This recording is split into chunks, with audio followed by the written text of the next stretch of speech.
देख लिया law of inertia. Third law भी देखा हम लोगों ने, जो भी इंपॉर्टेंट पॉइंट थे। Force on 1 due to 2 is equal to minus of force on 2 due to 1। Second law जो देखा था हम लोगों ने, ठीक है भाई, net external force on any system is equal to D P by D T and constant mass system के लिए बन जाएगा F is equal to M A. Constant mass system के लिए बन जाता है net external force is equal to mass times acceleration. ये सब हम लोगों ने देखा था। और फर्स्ट लॉ देखा था कि if net external force on a system is zero then acceleration is zero and velocity will remain constant. Rest में है तो रेस्ट में रहेगा, मोशन में है तो वही मोशन कंटिन्यूड रहेगा जब तक नेट एक्सटर्नल फोर्स जीरो है तब तक। जब नेट एक्सटर्नल फोर्स लगेगा तो ही ये स्टेट ऑफ रेस्ट या स्टेट ऑफ मोशन चेंज करेगा। कंपेल्ड होगा, ये मजबूरी में चेंज करता है, मन नहीं करता इसका। और इसी टेंडेंसी को हम लोग इनर्शिया बोलते हैं, the tendency to retain the state of rest और स्टेट ऑफ मोशन। इसलिए इसको हम लोग लॉ ऑफ इनर्शिया भी बोलते हैं। Inertia is inherent property of all the bodies by virtue of which any body tries to retain the same state of rest or state of motion. अगर जो velocity है तो वही वेलोसिटी कंटिन्यूड रहे। Change तभी करेंगे जब मजबूर होंगे, जब हमारी मजबूरी होगी, कंपेल्ड होंगे, तभी स्टेट ऑफ रेस्ट या मोशन चेंज करेंगे। और वो मजबूरी कौन लाएगा? नेट एक्सटर्नल फोर्स लाएगा। तो जब तक वो नहीं है नेट एक्सटर्नल फोर्स, तब तक हमारा स्टेट ऑफ रेस्ट या मोशन कंटिन्यूड रहेगा। ये देखा था हम लोगों ने। आज का जो टॉपिक है हम लोगों का, आज हम लोग देखेंगे applying F is equal to M A. ये बहुत इंपॉर्टेंट है और मेजॉरिटी ऑफ न्यूमेरिकल इसी से आते हैं। Applying F is equal to M A, numerical में इसको कैसे अप्लाई किया जाए ये देखने हैं। साथ में हम लोगों ने देखा था principle of conservation of linear momentum. Net external force अगर जीरो होगा तो मोमेंटम ऑफ द सिस्टम, जो कि होता है सिस्टम में जितने भी मासेस होंगे उन सब के मोमेंटम्स का वेक्टर सम, और वो रहेगा कांस्टेंट। कब भाई? जब नेट एक्सटर्नल फोर्स जीरो रहेगा तब। और इसमें हम लोगों ने पढ़ा था भाई कि कोलिजन एंड एक्सप्लोजन, ये दो ऐसे फिनोमेना होते थे जिसमें टाइम इंटरवल एक्सट्रीमली स्मॉल होता था, और इसी टाइम इंटरवल एक्सट्रीमली स्मॉल होने के चलते जो एक्सटर्नल फोर्स अगर लगता भी था तो उसका effect multiplied by time, force multiplied by time, जो इम्पल्स बोलते हैं, effect of the force is almost zero, tending to zero. और एक्सटर्नल फोर्स ही मोमेंटम चेंज करता है किसी सिस्टम का, और जब एक्सटर्नल फोर्स ही इनएफेक्टिव हो जाए, नेग्लिजिबल इफेक्ट का हो जाए, तो उस कंडीशन में मोमेंटम चेंज नहीं होगा, क्योंकि इंटरनल चेंज करता नहीं है, एक्सटर्नल चेंज करता है। और एक्सटर्नल का इफेक्ट ही हमारा यही तो होता है, force multiplied by time is change in momentum. तो जब फोर्स मल्टीप्लाइड बाय टाइम ही हमारा नेग्लिजिबली स्मॉल है, इस मीन्स चेंज इन मोमेंटम भी नेग्लिजिबली स्मॉल होगा। It means initial momentum is equal to final momentum. Momentum conservation applied हो जाता है in case of collision and explosion due to this. और इसी से रिलेटेड हम लोगों ने पढ़ा था इम्पल्स मोमेंटम थ्योरम। ये यही कहता है भाई कि effect of the force multiplied by time of action. अगर हमारा वेरिएबल फोर्स है तो एवरेज फोर्स यूज करेंगे, average force multiplied by time during the time of action, this is equal to final momentum minus initial momentum. ये होता है impulse momentum theorem. और ये कहता है कि अगर हमारा टाइम इंटरवल अगर एक्सट्रीमली स्मॉल हो तो चेंज इन मोमेंटम भी नहीं हो पाएगा, इसलिए मोमेंटम कंजर्वेशन फॉलोड हो जाएगा। तो ये दो कंडीशन में हम लोग मोमेंटम कंजर्वेशन आंख बंद करके अप्लाई करते हैं, जस्ट बिफोर एक्सप्लोजन और collision and just after explosion और कोलिजन। ये सब बात हम लोगों ने देखा था। इस पे कुछ न्यूमेरिकल्स हम लोगों ने किया, कुछ क्वेश्चंस किया था प्रीवियस 2 क्लासेस में।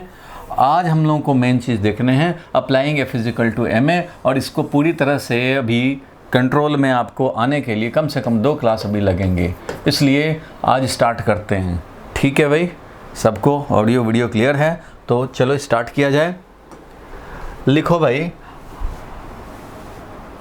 F is equal to M A. इसमें ये F क्या है भाई? तो ये F है नेट एक्सटर्नल फोर्स, फोर्स तो है ही, एफ है तो फोर्स है ही, net external force on a system is equal to mass of the system into acceleration of the system, mass of the system into acceleration of the system. ये obviously constant mass वाले system के लिए ही valid है। तुम्हें पता ही है कि हमारा वेरिएबल अगर मास होगा तो हमारा तो ये काम करेगा हमेशा, ये तो सबके लिए काम करता है, कांस्टेंट हो वेरिएबल हो, यही तो मेन है। Rate of change of linear momentum is the net external force on a body और ए सिस्टम। किसी भी सिस्टम या बॉडी का जो rate of change of momentum होता है वही उस सिस्टम पे लगने वाला नेट एक्सटर्नल फोर्स होता है, और यही कांस्टेंट मास सिस्टम के लिए देखा था हम लोगों ने, F = ma हो जाता है, उसी को अप्लाई करना चाहते हैं। तो किसी भी सिचुएशन में अगर ये इक्वेशन लिखना है तो हम लोगों को कुछ इन्फॉर्मेशन रखने पड़ेंगे। वो कुछ इन्फॉर्मेशन क्या रखने पड़ेंगे, ध्यान से समझने की ज़रूरत है। नेट का मतलब होता है रिजल्टेंट। आपको वेक्टर आपने पढ़ाई है, उसके अकॉर्डिंगली काम करेंगे। Resultant of all external forces count करेंगे। जितने भी फोर्स लग रहे हो उस सिस्टम पे, जिस सिस्टम के लिए लिखने चाह रहे हो ये इक्वेशन, उस पे लगने वाले फोर्सेस का नेट निकालते हैं। नेट का मतलब है रिजल्टेंट। नेट मीन्स रिजल्टेंट, इसका हमें निकालना है। ठीक है भाई। एक्सटर्नल सिस्टम, सबसे पहले सिस्टम ही देख लिया जाए। सिस्टम क्या होता है भाई वो समझा जाए। तो सिस्टम होता है कोई भी ऐसा बाउंड्री जिसके अंदर कुछ मासेस हों, कुछ ब्लॉक्स हों। कोई भी हो सकता है, एक ब्लॉक सिस्टम भी बना सकते हैं, दो ब्लॉक सिस्टम भी बना सकते हैं, तीन ब्लॉक मिला के भी ले सकते हैं, एक बॉम्ब सिस्टम ले सकते हैं भाई। कोई मैन को सिस्टम ले लिया, कोई पुली को सिस्टम ले लिया, आगे पढ़ेंगे हम लोग। तो सिस्टम कोई भी हो सकता है जिसमें कुछ मासेस होंगे। m1 हो सकता है, m2 हो सकता है, इनका सम हो जाएगा। तो सिस्टम ऐसे बाउंड्री के थ्रू हमने सिस्टम को इनक्लोज कर दिया मान लो। तो सिस्टम में हमारा 1 ब्लॉक हो या 2 ब्लॉक हो, सिस्टम होने के लिए क्या ज़रूरी है? सिस्टम होने के लिए ज़रूरी है कि जितने भी मासेस होंगे उस सिस्टम में, उन सब का एक्सेलरेशन सेम होना चाहिए। All masses within the system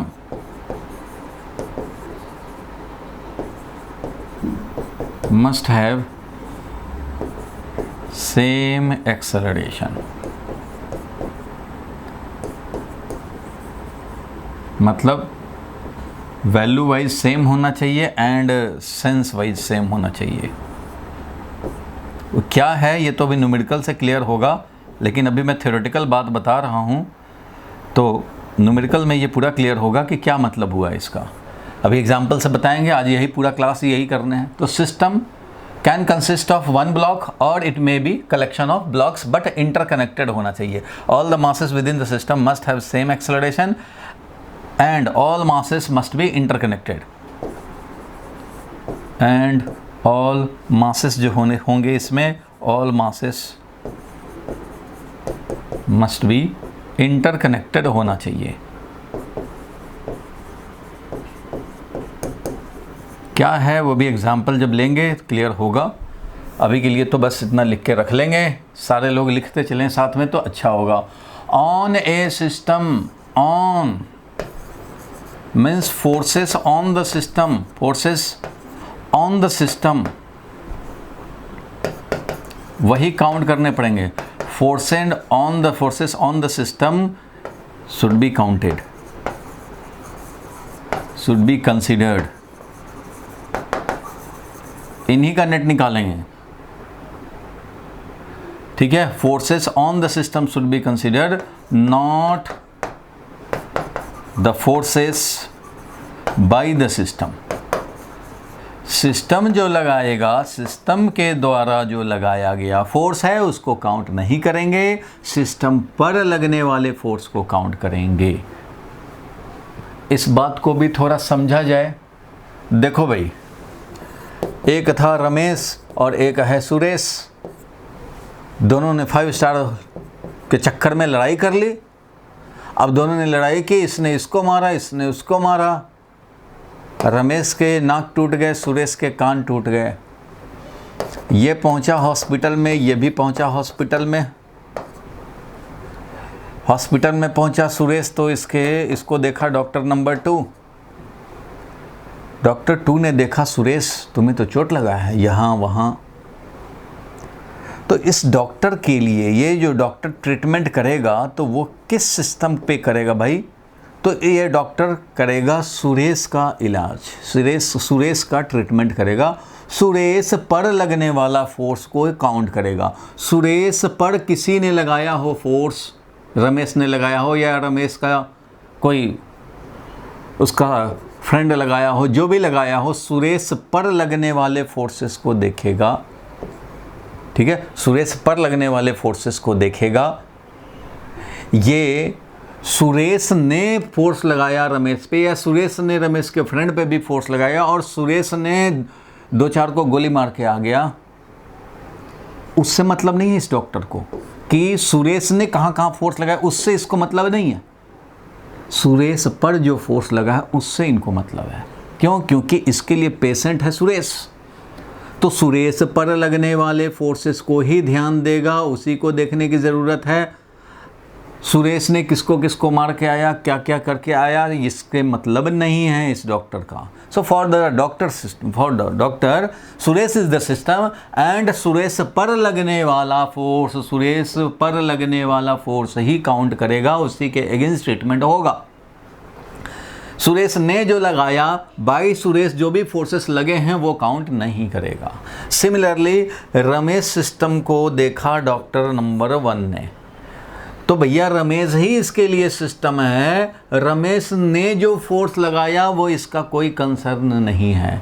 Ramesh पर जो फोर्सेस लगे हैं उससे इसकी हड्डियां टूटी हैं, वो इसका ट्रीटमेंट का कंसर्न होगा।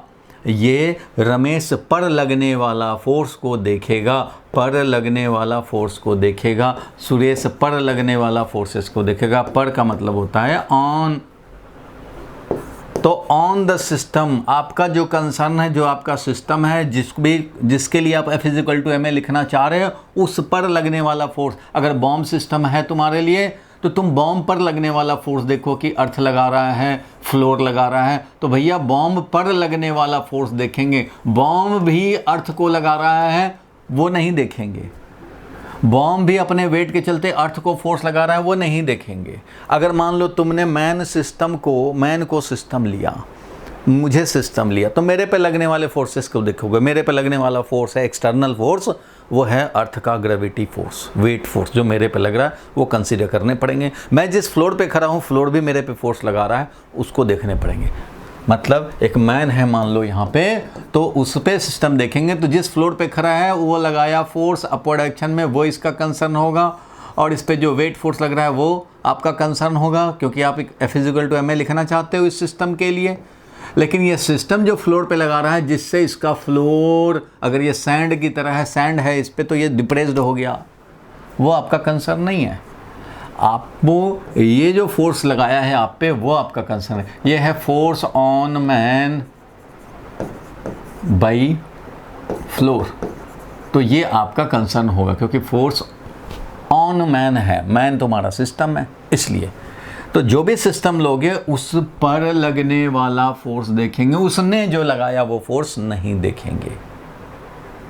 ये बात तो क्लियर हो गई हो। Forces on the system should be considered, not the force और फोर्सेस बाय द सिस्टम, ये नहीं कंसिडर करेंगे।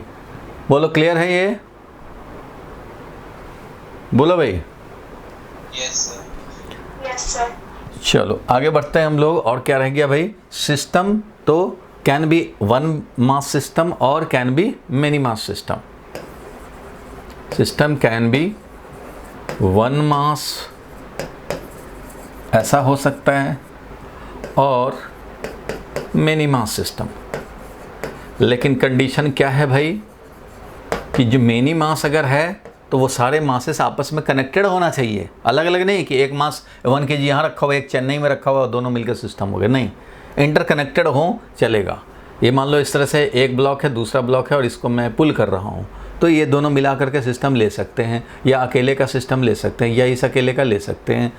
तो दो मास तभी होंगे सिस्टम में जब दोनों आपस में कनेक्टेड हो, दोनों सेम एक्सेलरेशन में मोशन करता हो। ठीक है, ऑन समझ गए। एक्सटर्नल समझा जाए।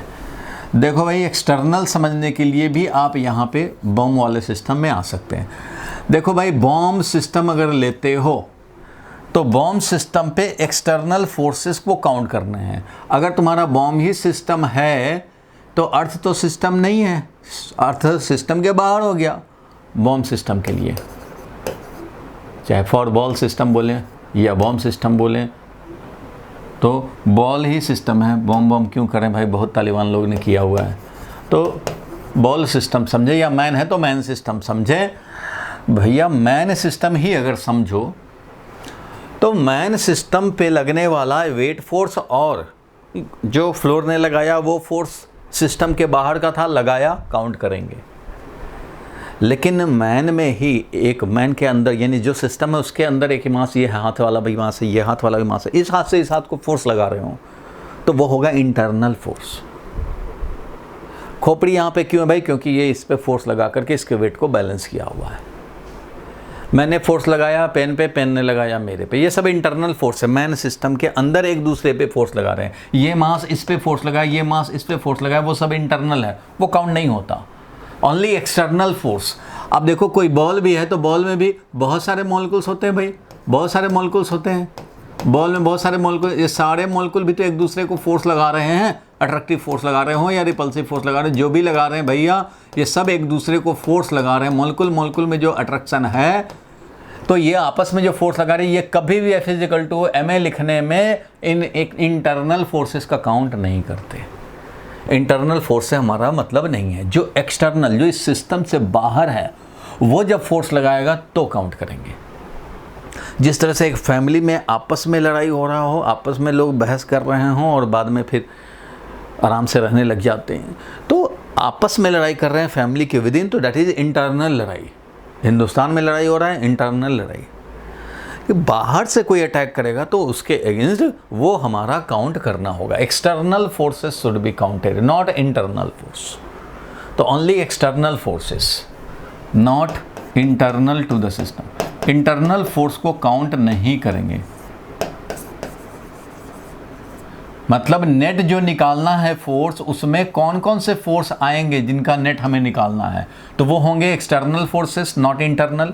फोर्स जो ऑन सिस्टम लग रहा हो, एक्सटर्नल भी है, वो ऑन लग रहा हो, उस सिस्टम पर लग रहा हो जिसको मैंने सिस्टम लिया है, वो काउंट करेंगे। सिस्टम तो भाई आपको सेलेक्ट करना है अपना कंडीशन देख करके, सुटेबल कंडीशन, क्या रिक्वायरमेंट है क्वेश्चन का, उस हिसाब से करते हैं। ये ऐसे 2 सेंटेंस में बोलने लायक नहीं होता कि बोल दो और ये हो जाएगा सिस्टम डिसाइड करने का। और जब तक आप 2-4 क्वेश्चन नहीं करेंगे, सिस्टम जज लॉजिक जब तक नहीं लगाएंगे, तब तक आप सिस्टम जज नहीं कर पाएंगे कि कौन सा सिस्टम लें, किसके लिए F = ma लिखें।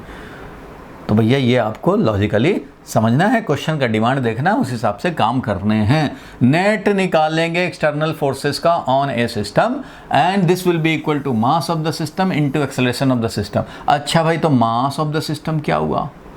तो मास ऑफ द सिस्टम को जरा समझा जाए।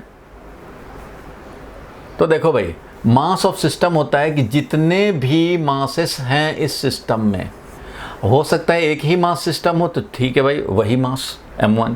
अगर 2 मास सिस्टम है तो चलो m1 + m2 हो गया मास ऑफ द सिस्टम। अगर 3 मास हैं तो m1 + m2 सिस्टम का मास हो गया। यानी कि सिस्टम का मास इज इक्वल टू जितने भी मासेस हैं इनमें सिस्टम के अंदर उन सबके मास का सम, बोलते हैं मास ऑफ द सिस्टम। अब तुम्हारे पे डिपेंड करता है तुमने कौन सा सिस्टम के लिए F = ma लिख रहे हो। अगर एक ही मास है तो उसी का मास लिखो, 2 मास है m1 + m2 करो, 3 है तो 3 का हिसाब करो। एक्सेलरेशन ऑफ द सिस्टम क्या होता है वो जरा समझे।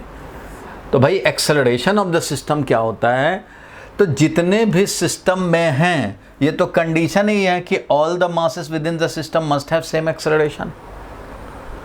तो भैया सिस्टम में जितने भी मासेस हैं सबके तो सेम ही एक्सेलरेशन है, वही कॉमन एक्सेलरेशन, वही कॉमन एक्सेलरेशन जो हर मास को विद इन द सिस्टम, हर मास को तो उतना ही है एक्सेलरेशन, इसी को हम लोग एक्सेलरेशन ऑफ द सिस्टम समझेंगे।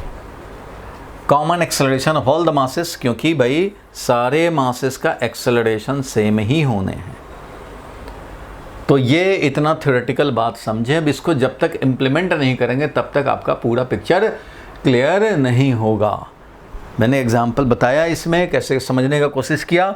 नेट निकालने हैं, उन किसका नेट निकालने हैं भाई? तो सारे फोर्सेस का निकालने हैं। कौन सा फोर्सेस? एक्सटर्नल फोर्सेस, इंटरनल नहीं। आपस में करेंगे, सिस्टम के अंदर ही एक दूसरे पे लगाएंगे, वो नहीं काउंट कर रहे हैं। जो बाहर का लगाएगा, चाहे पुलिंग लगाए चाहे पुशिंग लगाए, जैसा भी लगाए, बाहर वाला लगाएगा तो वो काउंट होगा। बाहर वाला कौन? सिस्टम से बाहर। अगर तुमने मुझे सिस्टम लिया है, मैन सिस्टम लिया है, तो इसके अंदर अर्थ थोड़ी आ रहा है, इसके अंदर फ्लोर भी नहीं आ रहा है, सिर्फ मैन सिस्टम है। तो मैन के अंदर एक दूसरे पे फोर्स लगा रहा है, ये वॉच मेरे पे फोर्स लगा रहा है, मैं इस पे लगा रहा हूँ, वो सब इंटरनल फोर्स है।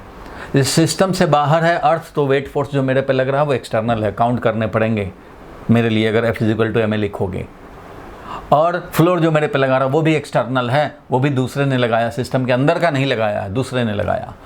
किसी भी फोर्स, ध्यान देना, किसी भी फोर्स को तब हम लोग समझते हैं कि कंप्लीटली हमें पता लग गया कि कौन सा फोर्स के बारे में कंप्लीट इंफॉर्मेशन तब मिलता है जब किसने लगाया, मतलब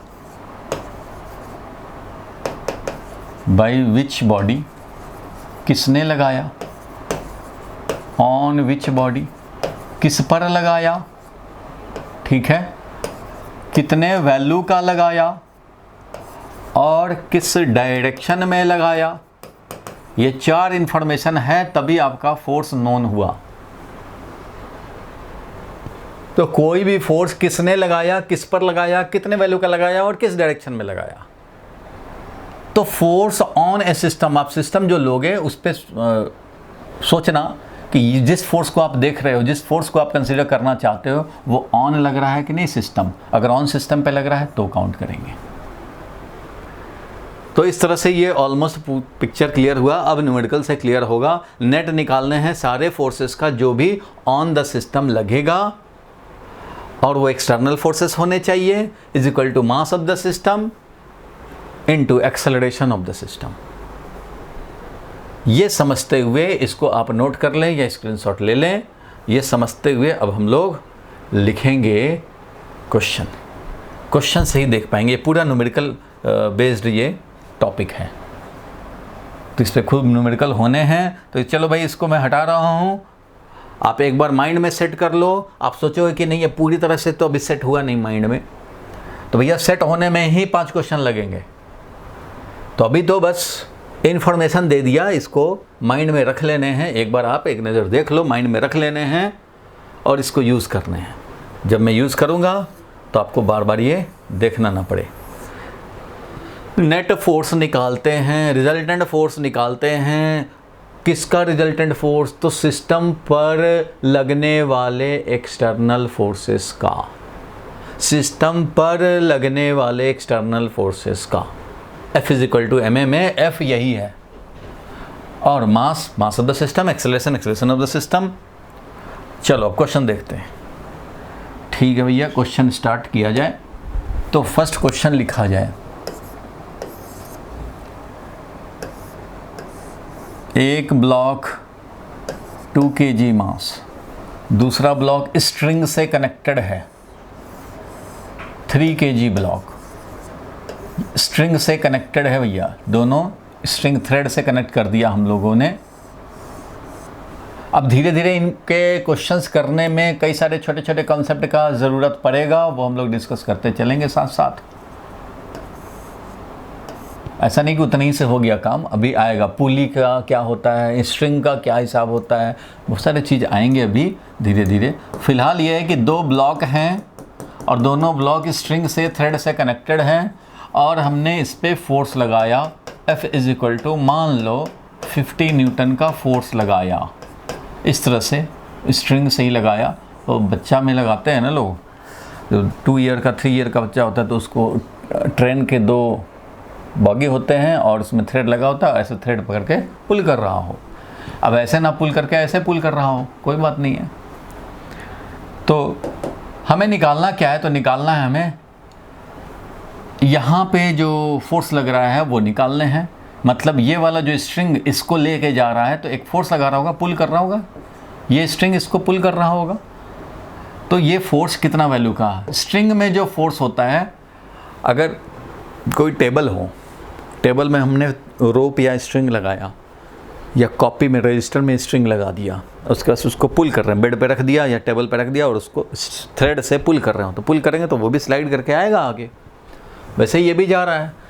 एस्यूम नो फ्रिक्शन, फ्रिक्शन अभी काउंट ही नहीं करना है। जब तक फ्रिक्शन टॉपिक नहीं डिस्कस होगा तब तक सारे क्वेश्चंस विदाउट फ्रिक्शन हैं, ठीक है, कोई फ्रिक्शन नहीं है, स्मूथ सरफेस, ठीक है, क्योंकि वो लेटर पार्ट में आता है, इस चैप्टर के लेटर पार्ट में आएगा फ्रिक्शन को, तो फ्रिक्शन इन्वॉल्विंग क्वेश्चन देखेंगे। फिलहाल ये है इस टेंशन का वैल्यू निकालना है। स्ट्रिंग में फोर्स को टेंशन फोर्स बोलते हैं। अच्छा, तो क्लियर नहीं है आपको टेंशन फोर्स, तो मैं इधर दिखाता हूँ, एक छोटा सा यहाँ पे टॉपिक लिख देता हूँ भाई, नोट का पॉइंट समझो। टेंशन फोर्स इन स्ट्रिंग, तभी इस क्वेश्चन को ज़्यादा अच्छे से कर पाओगे। टेंशन फोर्स इन स्ट्रिंग, देखो भाई, स्ट्रिंग अगर ऐसे ही फ्लोर पे लूज पड़ा हुआ है ऐसे, तो ये टेंशन में नहीं है, रिलैक्स है, ये टेंशन में नहीं है। टेंशन नाम भी क्यों है वो भी समझ में आ जाएगा। ऐसे ही लूज पड़ा हुआ है, कोई रोप तुमने फेंक दिया, लाया मार्केट से परचेज करके, प्लास्टिक का रोप होता है या किसी और चीज़ का रोप हो, थ्रो कर दिया, ऐसे ही पड़ा हुआ है, बेड के नीचे पड़ा हुआ है या चेयर के नीचे पड़ा हुआ है, कहीं छोड़ दिया तुमने, ठीक है भाई, तो ये टेंशन में नहीं है। अब यहाँ पे मान लो एक चेयर रखा हो या ब्लॉक रखा हो, इसमें ये कनेक्टेड हो और ऐसे ही पड़ा हुआ हो, तो ये इसको पुल नहीं करेगा, ये ब्लॉक को पुल नहीं करेगा, ऐसे ही रखा हुआ है। हमने टेबल के एक लेग में मैंने बांध दिया एक स्ट्रिंग को और उसके बाद स्ट्रिंग को नीचे ही ऐसे ही छोड़ा हुआ है, तो थोड़ी उस पर फोर्स लगाएगा, नहीं लगाएगा। अच्छा, नहीं लगाएगा। अब इस वाले एंड को पकड़ के हम लोग पुल करें तो धीरे धीरे क्या होगा, ये स्ट्रिंग ऐसे स्ट्रेट बनेगा, यहाँ कनेक्टेड है, ब्लॉक लगा हुआ है और हमने इसको पुल किया तो पहले ये टाइट हुआ इस तरह से, जितना लेंथ था स्ट्रिंग का वो पूरा लेंथ यहाँ पे पहले ऑब्टेन होगा। पहले पूरा लेंथ मान लो ये था 100 सेंटीमीटर का, अगर ये 100 सेंटीमीटर का था तो ये पूरा 100 सेंटीमीटर यहाँ आ जाएगा। जब भी हम लोग पुल करेंगे दूसरे एंड से तो पहले तो ये काम होगा, सबको प्रैक्टिकल लाइफ में जो देखे हो वही चीज़ सेम कॉमन सेंस अप्लाई करते चलने हैं। तो भैया मैंने तो एक टेबल में या ब्लॉक में लगा दिया था और ऐसे ही स्ट्रिंग पड़ा हुआ था, कोई फोर्स नहीं लगाया। लेकिन जब हमने एंड को पकड़ के पुल करना शुरू किया तो ये पहले स्ट्रिंग टाइट हुआ, ये ब्लॉक पे फोर्स लगाने से पहले ये टाइट होगा और इसका 100 सेंटीमीटर जो लेंथ था वो हो गया। उसके बाद भी तुम फोर्स अगर लगाते रहे कि भैया लेंथ और बढ़ो, लेकिन स्ट्रिंग का लेंथ तो 100 ही है, स्ट्रिंग का लेंथ 100 ही है, फिर भी तुम फोर्स लगा रहे हो, नहीं 100 भाई तो 101 हो जा, ऐसा फोर्स लगा रहे हैं लेके, ऐसे फोर्स पुल कर रहे हैं। तो इस कंडीशन में स्ट्रिंग का बिहेवियर होता है भाई कि ये तो अपना जो लेंथ है उतना ही रहेगा, रबड़ बैंड तो है नहीं जो उसका लेंथ चेंज होता रहे। लेंथ तो 100 है, चाहे लूज रहे या टाइट हो जाए 100 ही रहेगा। उसके बाद भी तुम फोर्स लगा रहे हो तो ये अपना लेंथ नहीं बढ़ाएगा, तो ये भी अब इस पर फोर्स लगाना शुरू करेगा और ब्लॉक पे जब फोर्स लगाएगा, यही वाला मान लो तुमने यहाँ पे लगाया है 20 न्यूटन, तो वो 20 न्यूटन अगर मासलेस स्ट्रिंग हो, ये जब तक बोला ना जाए हम लोगों को मासलेस स्ट्रिंग ही पढ़ने हैं, तो ये मासलेस स्ट्रिंग है। ये जो 20 न्यूटन यहाँ लगा रहे हो, ये अब 20 न्यूटन यहाँ लगाना शुरू करेगा और ये ब्लॉक फिर मोशन में आएगा, क्योंकि स्ट्रिंग जो इसमें रोप था या स्ट्रिंग था वो इस पर फोर्स लगाना शुरू करेगा। कब फोर्स लगाएगा? जब ये टेंशन में आएगा। टेंशन समझ में नहीं आया, टेंशन को समझा जाए। देखो भाई, आप भी जो है ना गुस्सा में तब आते हो जब टेंशन में आते हो, टेंशन होता है तभी आप गुस्सा में आते हैं। सबका यही है हिसाब है भाई, टेंशन में जब रहता है तभी तो होता है, ठीक है। तो स्ट्रिंग भी जब तक टेंशन में नहीं है कोई फोर्स नहीं लगाएगा। टेंशन में कैसे आता है? मान लो मैं स्ट्रिंग हूँ, ये है स्ट्रिंग का एक एंड और ये है दूसरा एंड। अब ये ऐसे लूज पड़ा हुआ हूँ, चलो मैंने पकड़ लिया इसको, बोर्ड को पकड़ लिया या एक टेबल को पकड़ लिया, चलो भाई स्ट्रिंग से कनेक्ट हो गया ये टेबल, मान लो ऐसे कनेक्ट हो गया। अब मैं लूज पड़ा हुआ हूँ, मस्त हूँ, कोई बात नहीं, टेंशन फ्री हूँ भाई, स्ट्रिंग हूँ। अगर जीवन में स्ट्रिंग बनाया भगवान ने तो स्ट्रिंग ही रहूँगा, बस ऐसे लूज पड़ा हुआ। उधर से कोई रमेश आया, मेरे एक एंड को पकड़ के पुल करना शुरू किया।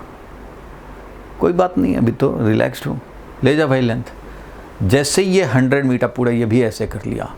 अब ये पूरा हमारा लेंथ इतना हो गया। अब इसके बाद भी अगर ये लेंथ बढ़ाना चाहे, हमें स्ट्रेच करना चाहे, तो मैं क्या करूँगा?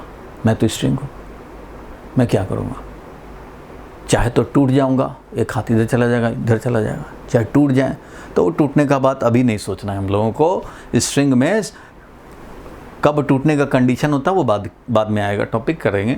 फिलहाल ये है कि इसने जब तक हमारा फुल लेंथ नहीं आया तब तक तो हमें कोई टेंशन ही नहीं था, लेकिन जैसे ही फुल लेंथ आया तो मेरा दिमाग हिला कि भाई 100 सेंटीमीटर था हमारा, 100 तो हो गया, अब क्या करोगे? जान लोगे बच्चे की। अब ये पुल कर रहा है, नहीं भाई तू 101 हो जा। कहाँ से 101 हो जाऊँ भाई? तो मैं क्या करूँगा? मैं इस पर भी फोर्स लगाऊंगा इधर कि भाई मेरा लेंथ बढ़ाओ मत, इस पर भी फोर्स लगाऊंगा इधर कि मेरा लेंथ बढ़ाओ मत। तो वो मेरे पे 20 न्यूटन लगाएगा, स्ट्रिंग जो रमेश आया है 20 न्यूटन लगाएगा, तो मैं भी रमेश पे 20 न्यूटन इधर लगाऊंगा, उधर लगाऊंगा, इधर से भी 20 न्यूटन लगाऊंगा। वाल पे कनेक्टेड है तो भी वाल पे लगाऊँ। मुझे बस ये चाहता है कि मेरा 100 का 100 रहने दो, ये 100 से कम कर दो वो ठीक है, लेकिन 100 से ज़्यादा मत करो। जैसे ही 100 तक आता है ठीक है, 100 से ज़्यादा करने का टेंडेंसी मुझे टेंशन हो जाता है, क्योंकि मुझे लगता है कि मेरा कहीं टूट ना जाए। तो स्ट्रिंग का भी यही हाल है, स्ट्रिंग लूज पड़ा हुआ है, इसको क्या फ़र्क पड़ता है भाई, इस पर फोर्स नहीं लगाएगा ये। लेकिन टेंशन में जब आएगा तो इधर भी लगाएगा और इधर से भी लगाएगा फोर्स, इधर भी लगाएगा, इधर भी लगाएगा। जस्ट लाइक स्प्रिंग, अगर स्प्रिंग है नेचुरल लेंथ में कोई टेंशन नहीं है, इधर से मान लो कनेक्टर है, ब्लॉक है कनेक्टेड।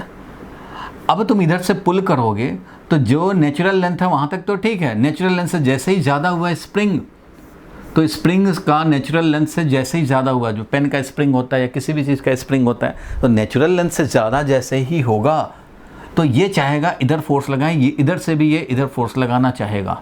स्ट्रिंग भी यही काम करता है, ब्लॉक इधर आ जाए, चाहे ये मैन जो फोर्स लगा रहा है वो इधर आ जाए, किसी तरह से हमारा नेचुरल लेंथ बन जाए।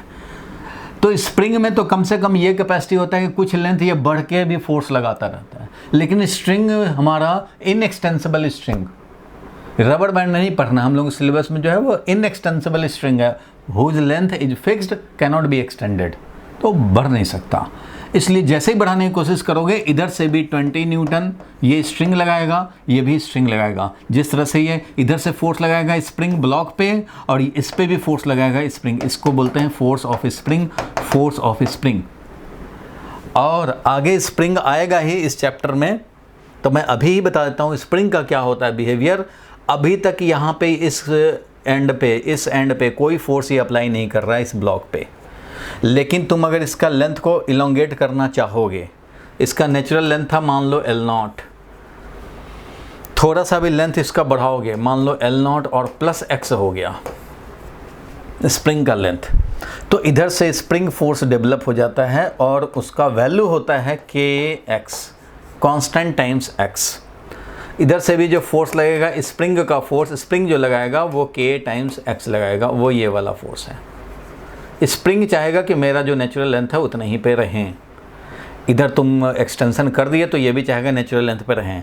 इसका हम लोग रीस्टोरिंग नेचर दिखाने के लिए माइनस लगाते हैं, यहाँ पे भी माइनस लगाते हैं। ये तो वैल्यू मैंने लिख दिया, लेकिन अगर हम लोग इसका टेंडेंसी, इसका बिहेवियर भी अगर दिखाना हो तो स्प्रिंग फोर्स को लिखते हैं -kx। थोड़ा थोड़ा समझेंगे अभी। स्प्रिंग नेचुरल लेंथ में है, कोई फोर्स नहीं लगाएगा, अपने दोनों एंड से फ्री रहेगा। जैसे ही ये एक्सटेंड करोगे इसको तो एक्सटेंशन तो होगा कुछ, लेकिन एक्सटेंशन जितना होगा उसके प्रोपोर्शनल फोर्स लगाएगा। अगर तुम ज़्यादा फोर्स लगाए, एक्सटेंशन तभी होगा ना जब कोई एक्सटर्नल फोर्स इधर से लगे। ये जो एक्सटर्नल फोर्स लगाएगा और इधर से भी एक्सटर्नल फोर्स लगाएगा तभी इसका एक्सटेंशन होगा स्प्रिंग का। और ये अगर 20 न्यूटन लगा रहे हो तो ये भी 20 डेवलप कर लेगा स्ट्रेच्ड हो करके। तो जब भी चेंज इन लेंथ अगर x हो तो उसी चेंज इन लेंथ के प्रोपोर्शनल स्प्रिंग फोर्स लगता है। माइनस साइन का हम लोग बाद में एक्सप्लेन कर लेंगे, क्योंकि अभी आप सब कुछ अभी समझ जाएंगे, ऐसा नहीं, धीरे धीरे माइंड का लेवल बढ़ेगा, धीरे धीरे समझेंगे। फिलहाल यह है स्प्रिंग हो या स्ट्रिंग हो, स्ट्रिंग भी फोर्स लगाता है, लेकिन इसमें एक्सटेंशन होने का, इसमें एक्सपैंड होने का टेंडेंसी नहीं रहता है। जैसे ही नेचुरल लेंथ में आया, अब आप फोर्स लगाएंगे 20 न्यूटन तो ये भी लगाएगा 20 न्यूटन, और इस तरह से फोर्स लगाना शुरू करेगा, इधर से भी और इधर से भी फोर्स लगाएगा। स्ट्रिंग हमेशा टेंशन में जब आता है, टेंशन तभी जब कोई बढ़ाना चाहे, इसका लेंथ बढ़ेगा तो नहीं, बट कोई भी बढ़ाना चाहेगा तो ये टेंशन में आ जाएगा, और उस कंडीशन में दोनों तरफ से फोर्स लगाएगा। कैसा force? Pulling force.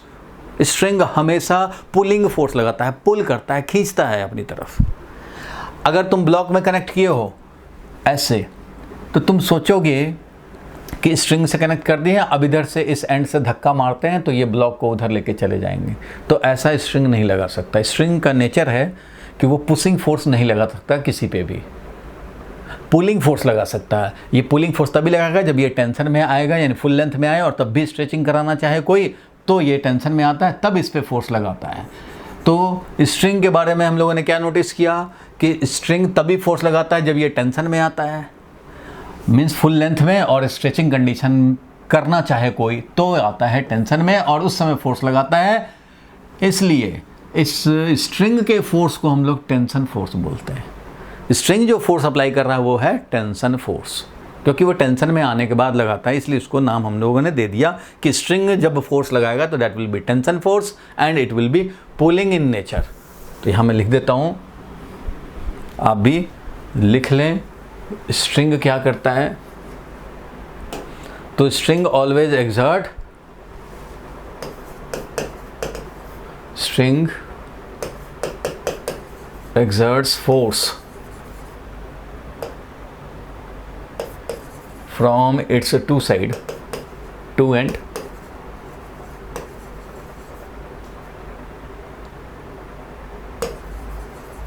when it is in tension. When it is in tension, tension का मतलब है obtained full length, ये अपना फुल लेंथ ऑब्टेन कर लिया, and it is under extension condition, under extending condition, under extending या under, ऐसे लिख देते हैं extending condition, due to some force. जब ये एक्सटेंशन कंडीशन में आए, एक्सटेंडिंग कंडीशन में, एक्सटेंशन तो हो नहीं सकता, एक्सटेंशन हो नहीं सकता इसमें, लेकिन उसको एक्सटेंड करने का कंडीशन में ला रहा है कोई फोर्स, तब ये लगता है। और string always exerts pulling force on any body connected, कोई भी बॉडी जो कनेक्टेड है उस पर पुलिंग फोर्स लगाएगा। और वो भी क्यों? टू अवॉइड इट्स एक्सटेंशन, अपना एक्सटेंशन ना हो उसको अवॉइड करने के लिए दोनों तरफ से फोर्स लगाता है, और वो पुलिंग फोर्स ही होगा, नेवर पुशिंग। कभी भी ये पुश नहीं कर सकते किसी चीज पे, नेवर पुशिंग इन नेचर। एक कभी भी नेचर ही नहीं है इसका नेचर ही नहीं है। जैसे कि हिंदुस्तान का नेचर नहीं है अटैक करना, हिंदुस्तान का नेचर ही हो गया है डिफेंड करना। तो वैसे ही है, स्ट्रिंग का नेचर ही नहीं है कि ये पुशिंग फोर्स किसी पे लगा देना, पुलिंग फोर्स ही लगाएगा। वो तो तुम एक्सपेरिमेंट भी कर सकते हो, कोई भी स्ट्रिंग लो, पकड़ो, या ये रोप लो, रोप से तुम चाहोगे कि किसी को धक्का मार दे, पुश कर दे, नहीं है। रॉड होगा, रॉड अगर होगा तो उसमें पुलिंग पुशिंग दोनों कर सकते हो। अगर रॉड हमने टेबल पे कनेक्ट कर दिया तो उससे धक्का मारेंगे तो टेबल आगे पुश भी हो जाएगा, पुल करेंगे तो पुल भी हो जाएगा। तो रॉड और स्ट्रिंग में ये तो डिफरेंस है। Rod can exert both pulling and pushing force, धक्का भी मार सकते हैं, खींच भी सकते हैं, लेकिन string always pulls never push.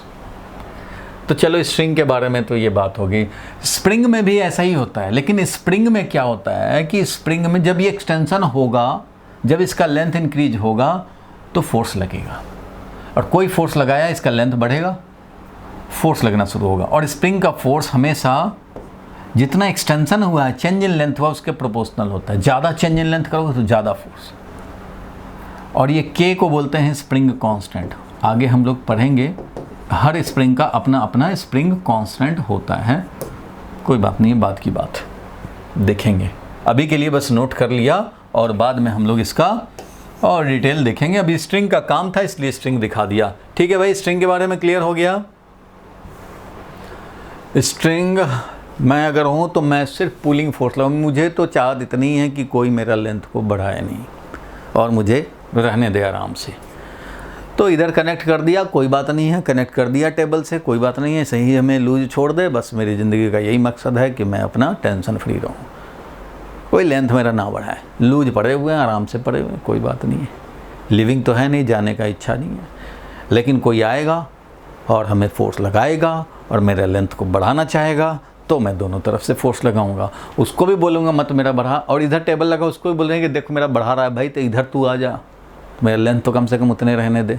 तो दोनों तरफ से पुलिंग फोर्स लगाएंगे जब टेंशन में आएंगे। चलो भाई, क्लियर है यहाँ तक? आ जाएं वापस, बोलो भाई। चलो देखो, अब आ गए इस पे हम लोगों को फोर्स निकालना है, यही टेंशन फोर्स, इसलिए मैंने इतना डिस्क्राइब किया। ये टेंशन फोर्स निकालने हैं।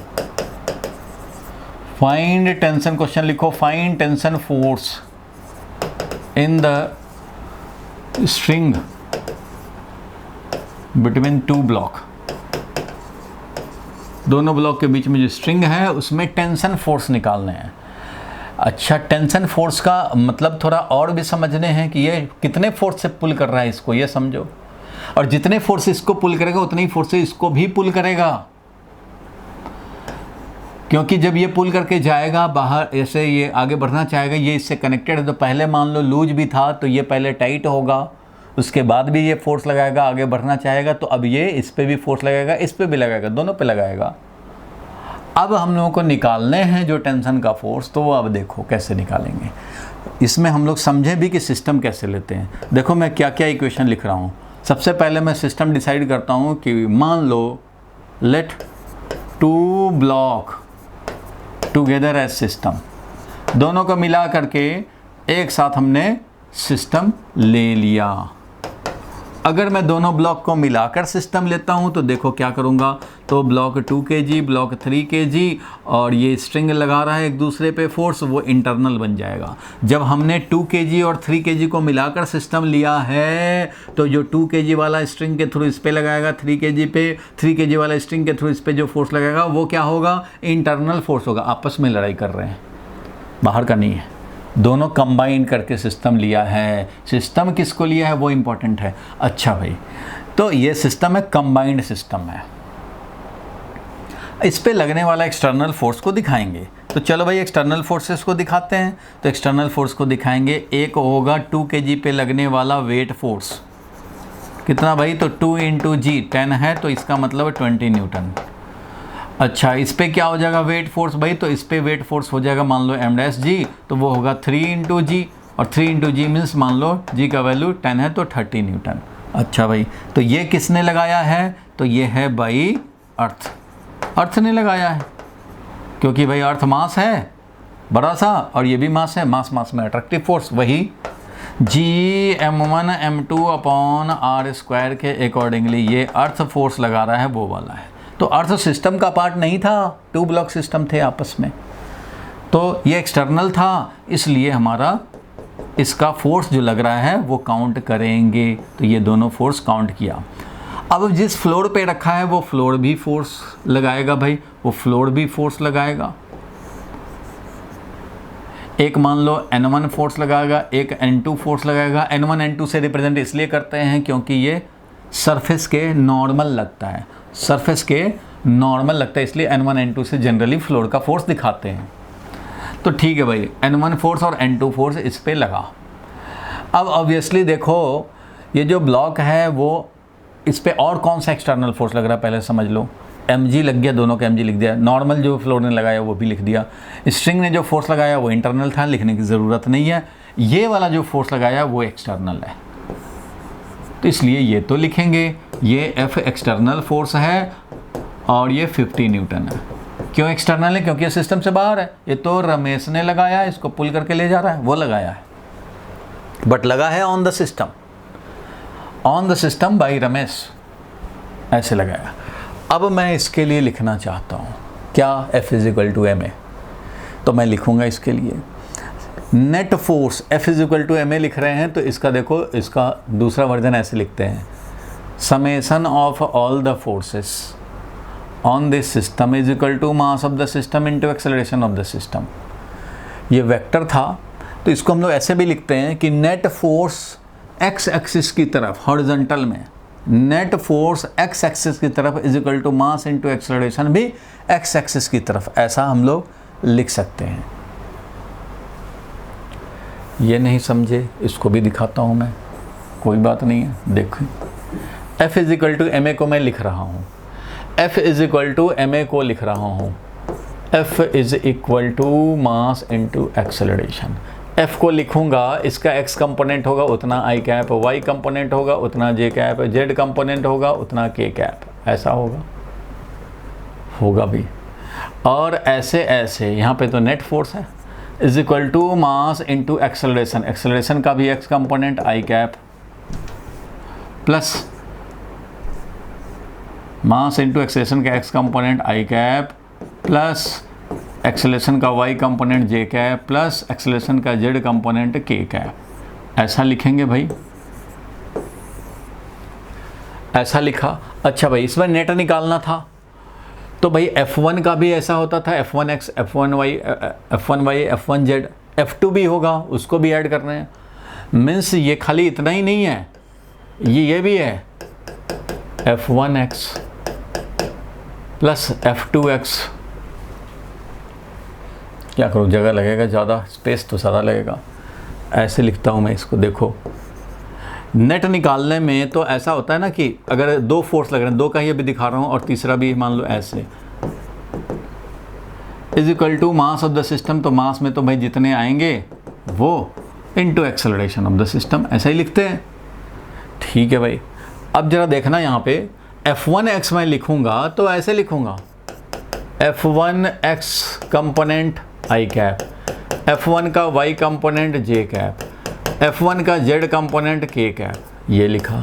फिर F2 लिखोगे तो F2 का x component i cap, F2 का y component j cap plus F2 का z कंपोनेंट k कैप, ऐसे लिखेंगे। सिमिलरली F3 का भी करोगे भाई, तो F3 का करेंगे तो इसमें फिर से प्लस करने होंगे, F3 का x component i cap, F3 का y कंपोनेंट j कैप और F3 का z कंपोनेंट k कैप। इस तरह से लिखते चलोगे, और भी आएंगे तो और भी लिखेंगे, डॉट डॉट डॉट। अब देखो मैं क्या करूँगा भाई, इसी को लिख रहा हूँ, बस इसी को लिख रहे हैं, नेट निकालने हैं। तो ऐसे ऐसे तीन एक्सटर्नल फोर्स अगर बने तो तीनों एक्सटर्नल फोर्स का वेक्टर्स हम लिखने पड़ेंगे। हाँ लिखने पड़ेंगे भाई, तो लिखेंगे तो ऐसे ऐसे लिखेंगे भाई, F1 का भी कुछ x y z हो सकता है, इसका भी इसका भी।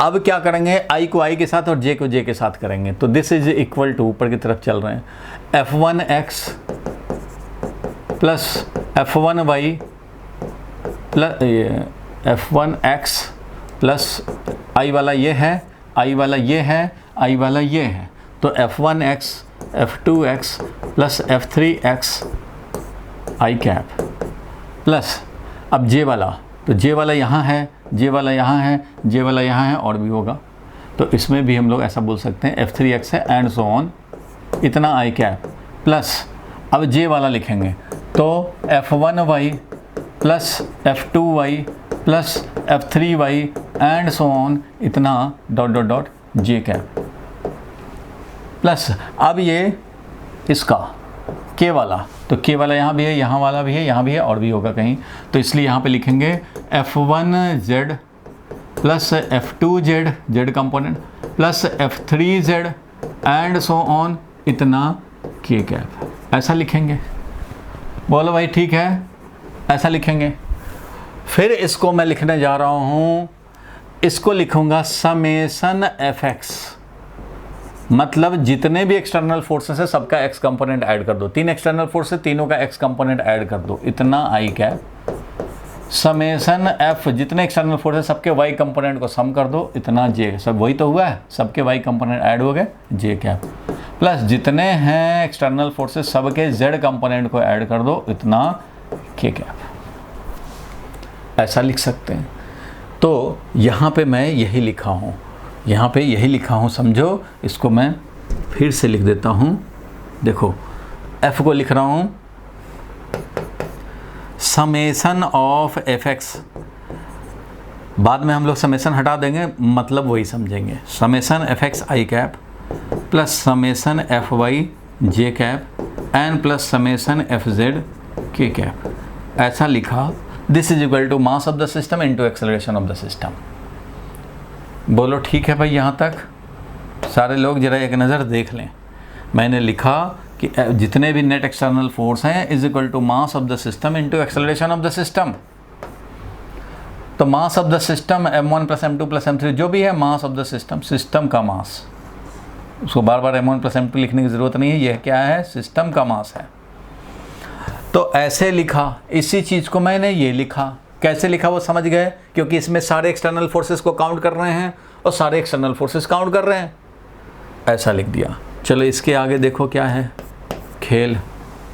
ये है कि इधर वाले का आई का कोफिशिएंट देखो, जब दो वेक्टर ऐड होते हैं, मान लो 2i प्लस 3j है, दिस इज इक्वल टू, अगर कोई बोले कि ai प्लस bj है या ai माइनस bj है, और कोई बोले कि a का वैल्यू बताओ और b का वैल्यू बताओ, तो बता दोगे ना। दो वेक्टर तभी इक्वल होते हैं, two vectors are said to be equal if they are of same magnitude and same direction. तो ये अगर 2i प्लस 3j है तो दूसरा जो वेक्टर है वो भी 2i प्लस 3j होगा, तभी इक्वल होगा, अदरवाइज नहीं होगा।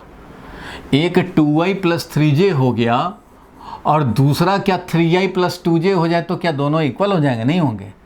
मैग्नीट्यूड भी सेम होना चाहिए और डायरेक्शन भी सेम होना चाहिए। इसलिए ये दोनों अगर इक्वल हैं तो आई का कोफिशिएंट इक्वेट करेंगे, a का वैल्यू 2 एंड j का कोफिशिएंट यहाँ 3 है और यहाँ j का कोफिशिएंट -b है, तो ये है। It means b is equal to -3। तो a का भी वैल्यू मिल गया और b का भी वैल्यू मिल गया, क्योंकि अगर ये दो वेक्टर इक्वल हैं तो इसका मतलब i का और j का कोफिशिएंट दोनों सेम होना चाहिए, तभी होगा। 2i प्लस 3j है तो ये भी 2i प्लस 3j हो, तभी होगा। इक्वल वेक्टर तभी होते हैं। ठीक है भाई, ये तो आप कॉन्सेप्ट समझते हैं। इक्वल वेक्टर तभी होते हैं जब मैग्नीट्यूड एंड डायरेक्शन सब सेम रहे। आई जे में लिखा हुआ है तो सेम आई इधर भी उधर भी होना चाहिए, सेम जे इधर भी वाला भी होना चाहिए। वैसे ही ये अगर दो वेक्टर इक्वल हैं तो आई के कोफिशिएंट को इक्वेट करें। अभी इस क्वेश्चन से मैं बहुत सारे कॉन्सेप्ट को क्लियर करूंगा, क्योंकि ये फर्स्ट क्वेश्चन है, equating coefficients of I cap, J cap and K cap. तो यहाँ आया समेसन एफ एक्स, इधर आया is equal to mass into acceleration x direction में, आई का coefficient. Summation F Y, J का जो है कोफिशिएंट, इज इक्वल टू यहाँ जे का कोफिशिएंट है m इंटू ए वाई। फिर आएगा जे का कोफिशिएंट, के का कोफिशिएंट भाई summation F Z is equal to mass into acceleration भी जेड डायरेक्शन, क्योंकि ये है के का कोफिशिएंट, यहाँ पे mass into A Z, mass into A Z.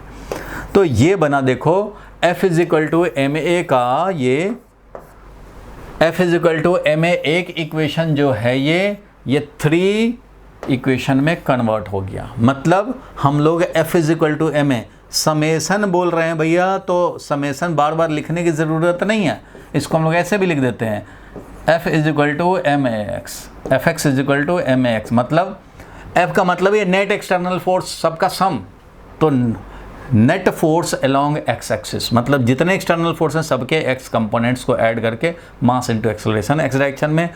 Net force अगर हम लोग निकालेंगे वाई डायरेक्शन में तो this will be equal to mass into acceleration भी वाई डायरेक्शन में, और फोर्स जेड डायरेक्शन में नेट निकालेंगे तो मास इनटू एक्सेलरेशन भी जेड डायरेक्शन में। ऐसा हम लोग कभी भी लिख सकते हैं जब ज़रूरत पड़े। तो ज़रूरी नहीं कि हमेशा समेशन लगा भी सकते हो, नहीं भी लगा सकते हो, छोड़ भी दिए तब भी अंडरस्टूड है कि नेट निकालने होते हैं, सम करने होते हैं। बोलो क्लियर है? तो यहाँ पे ऐसे लगा भी सकते हैं और छोड़ भी सकते हैं। चलो ये बात हुई। बोलो भाई यहाँ तक क्लियर हुआ? ये बात, ये वाला पोर्शन खाली क्लियर हुआ। फिर से मैं आऊँगा न्यूमेरिकल पे। देखो स्ट्रिंग की बात आई, स्ट्रिंग का क्लियर किया। अब यहाँ पे आया F इजिकल टू ma लिखने की बात, तो पहले F इजिकल टू ma को वेक्टर फॉर्म में लिख करके और सारा हमने दिखा दिया। आप सोचेंगे कि नेट फोर्स x डायरेक्शन में is equal to mass into acceleration x direction में कैसे लिख दिए, यही तो मैं लिखा था। तो इसके बाद आपको दिखाने लग गया कि कहाँ से ये आया। Net force along x axis is equal to mass of the system into acceleration along x axis. बोलो अब तो समझ में आ गया ये कहाँ से लिखा हमने। किसी भी सिस्टम के लिए लिख सकते हैं नेट फोर्स y डायरेक्शन में is equal to mass into acceleration y direction में, नेट फोर्स z डायरेक्शन में is equal to mass into acceleration z direction में। तो जिस डायरेक्शन में आप एक्सेलरेशन, अगर आपको मान लो इधर है एक्सेलरेशन a, तो आप लिख सकते हो नेट फोर्स x डायरेक्शन में is equal to mass into acceleration x direction में। Net force along y direction में तो mass into acceleration along y axis ay।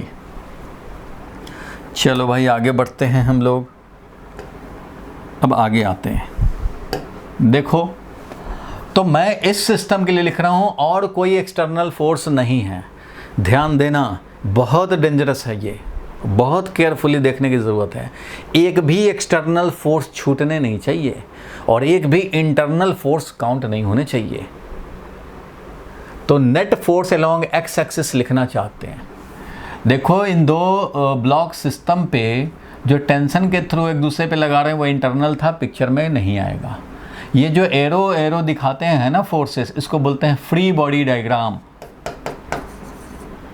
Free body diagram का मतलब है कि हम लोग बॉडी को फ्री किया, सिस्टम को फ्री किया और उस पर लगने वाले फोर्सेस को डायग्राम में दिखा दिया। तो फ्री बॉडी डायग्राम, और ये फेमस है FBD से। भैया पहले FD तो ड्रॉ करो, FBD टीचर बोलेंगे FBD पहले इसका ड्रॉ करो, इसका ड्रॉ करो और कंबाइंड के लिए ड्रॉ करो। FBD मतलब फ्री बॉडी डायग्राम दिखाओ, पहले वो दिखाओगे तभी तो आगे लिख पाओगे इक्वेशन। तो मैंने दिखाया कि ये जो दो ब्लॉक हैं इस पे लगने वाला कौन कौन एक्सटर्नल फोर्स है। अगर एक भी छूट गया तो गड़बड़ होगा। तो एक तो था वेट फोर्स दोनों पे लगा, वेट फोर्स दोनों पे लगा, नॉर्मल फ्लोर ने लगाया। और कोई फोर्स तो एयर का फोर्स मत काउंट करने लगना, वो हमें नहीं काउंट करना है, एयर का काउंट ही नहीं करने हैं। एयर फोर्स नेगलेक्ट करके चलते हैं, अप्रॉक्सीमेट फिजिक्स पढ़ रहे हैं हम लोग। सारा एयर भी लगाने लग जाएंगे फिर तो चक्कर में फंस जाएंगे, वो नहीं करने हैं काम। नेगलेक्ट एयर रेसिस्टेंस, कोई एयर रेसिस्टेंस नहीं है, बस इतना ही है। तो इसमें लगने वाले एक्सटर्नल फोर्सेस को काउंट कर लिया। अब देखो हमें लिखना है net force along x axis. तो क्या नॉर्मल का एक्स कंपोनेंट है?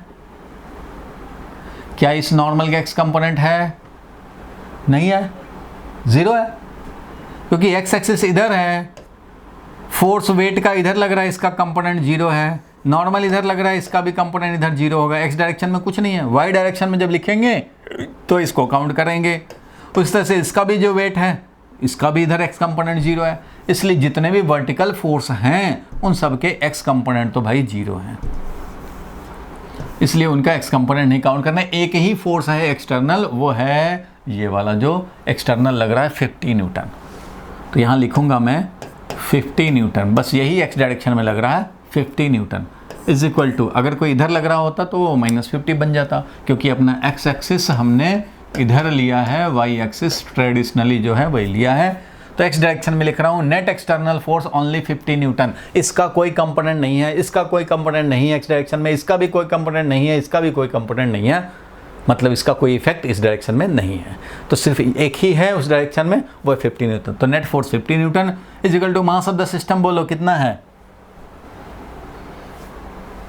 मास ऑफ द सिस्टम कितना है? ये था 2 kg, ये था 3 kg, कंबाइंड सिस्टम है तो दोनों का सम करो इनटू एक्सेलरेशन, यही एक्सेलरेशन A। तो तो क्वेश्चन में पूछ सकता था कि तुम्हारा भाई एक्सेलरेशन ही निकाल लो दोनों का, तो यहाँ तो खैर टेंशन फोर्स पूछ दिया है, लेकिन एक्सेलरेशन भी पूछा जा सकता था। तो यहाँ से एक्सेलरेशन आ गया कितना भाई, तो 50 divided by 5, 50 divided 5 means 10 metre पर second square. This is the value of acceleration with which the two block system will accelerate. Two block system accelerate होगा एक्स डायरेक्शन में। ये AX क्या है, वही है एक्सेलरेशन हमारा, तो वही एक्सेलरेशन 10 मीटर पर सेकेंड स्क्वायर का आ गया। तो अगर एक्सेलरेशन पूछता तो ये काम होता, कोई बात नहीं है। पूछा क्या है, टेंशन फोर्स यहाँ का। तो अब मैं क्या करना चाहूँगा, देखो टेंशन फोर्स टारगेट है, ऐसे तो निकाल लिया हमने एक्सेलरेशन, टू ब्लॉक सिस्टम को एक साथ लेकर के किया तो हमें ये इक्वेशन मिला। अब इस टेंशन को निकालने के लिए मैं 2 kg ब्लॉक को सिस्टम बनाऊंगा, ठीक है, फॉर 2 kg ब्लॉक सिस्टम। आप सोचेंगे क्यों इसको सिस्टम बना रहा हूँ, इसलिए भैया कि तुम्हें यहाँ का टेंशन फोर्स चाहिए, वो तभी पिक्चर में आएगा जब वो इंटरनल ना रहे। अभी दोनों सिस्टम बनाया हमने, इंटरनल में आ गया, जब इंटरनल में आ गया तो काउंट ही नहीं होगा, तो वो इक्वेशन में भी नहीं अपीयर होगा। अभी ये 50 एक्सटर्नल फोर्स था तब नहीं इक्वेशन में आया 50, अगर ये एक्सटर्नल फोर्स नहीं रहता तो ये इक्वेशन में नहीं आता, तो फिर हम लोग कैसे वैल्यू निकालेंगे।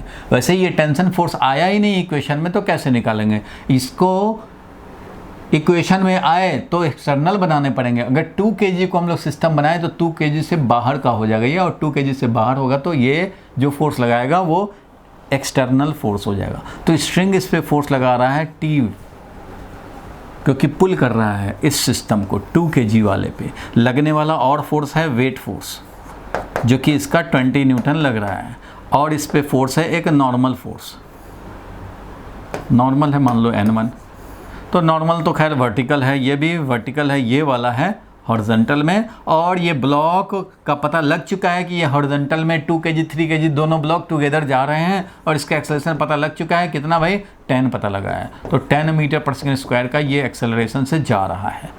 तो अब इसके लिए मैं लिखना चाह रहा हूँ इक्वेशन इस सिस्टम के लिए। अब देखो इस सिस्टम के लिए इक्वेशन लिख करके तैयार हो जाते हैं, टेंशन का वैल्यू भी मिल जाएगा। अब बताओ इस सिस्टम पे लगने वाला नेट फोर्स x डायरेक्शन में is equal to mass into acceleration भी x डायरेक्शन में लिखना चाहते हैं। तो नेट फोर्स x डायरेक्शन में कितना है, ओनली t है और कुछ नहीं है, ओनली t फोर्स जो स्ट्रिंग ने लगाया वही वाला t फोर्स।